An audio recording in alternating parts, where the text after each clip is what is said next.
Electric vehicles, the face of the future, hailed as a solution to the climate crisis. But what if the green revolution is built on a hidden cost?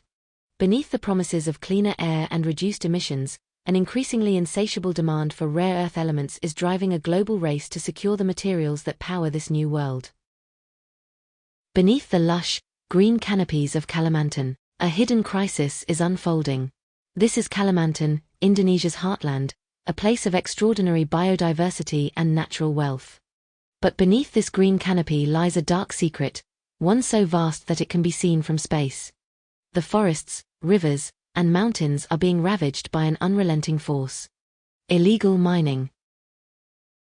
Far from the eyes of the world, illegal mining is transforming this precious landscape into a battleground for resources, threatening ecosystems, communities, and the future of one of the world's most biodiverse regions. Illegal mining in Kalimantan, especially the extraction of rare earth elements, has been on the rise for decades. What began as small-scale operations has now mushroomed into vast networks of illegal mines. With few regulations or oversight, miners dig deep into the earth, often with little regard for safety or environmental consequences. As the land is stripped bare, the consequences for Kalimantan's fragile ecosystem are devastating. The dense forests, home to unique wildlife like orangutans, proboscis monkeys, and exotic fishes, like the Channa Maruliards, Indonesian tigerfish, are disappearing. River systems, once thriving with life, are now filled with toxic runoff from the mines, killing fish and poisoning entire communities. The world's appetite for electronic vehicles continues to drive this illegal industry. As demand for rare earth elements spikes, so too does the destruction in places like Kalimantan.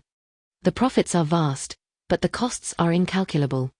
While the miners may make a living, the world pays the price with environmental degradation and human suffering. From space, the damage is unmistakable. These barren patches, once dense forests, are the scars left by illegal miners. The sheer scale of destruction is almost unfathomable. Some of these mines have been active for years. And still, the mining continues, unregulated and unstoppable. For many miners, the cycle of destruction is endless.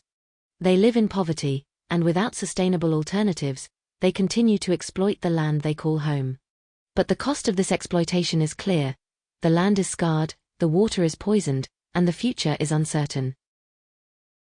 The search for rare earth elements such has driven tens of thousands of people into the forests and rivers of Kalimantan.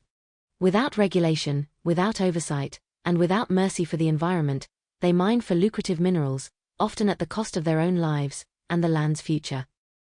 Illegal mining in Kalimantan is not just a matter of poverty or desperation. It is a complex issue driven by poor enforcement of laws and the sheer demand for the prized minerals. The government has struggled to regulate mining activities here. For many, mining is the only way to survive, even for children. Across Kalimantan, young boys and girls are forced to work in dangerous conditions, handling toxic chemicals and exposed to life-threatening accidents. The story of Kalimantan is not just one of destruction. It is also one of resilience.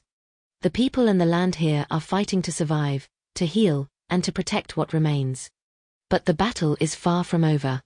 The world must stand with Kalimantan, and ensure the rare earth elements that we seek does not come at the cost of everything else.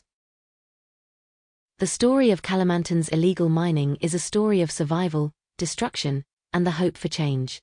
As the world looks on, the question remains: will the people of Kalimantan find a way to preserve their land and their future, or will the destruction continue? The answer lies not only in the hands of the miners, but in all of us who share this planet. In the quest for a cleaner, greener future, we must ask, at what cost? For the people of Kalimantan, the promise of electric vehicles and renewable energy may feel like a distant dream, while the price is paid in the destruction of their land, their health, and their future. The green revolution may not be as clean as we thought.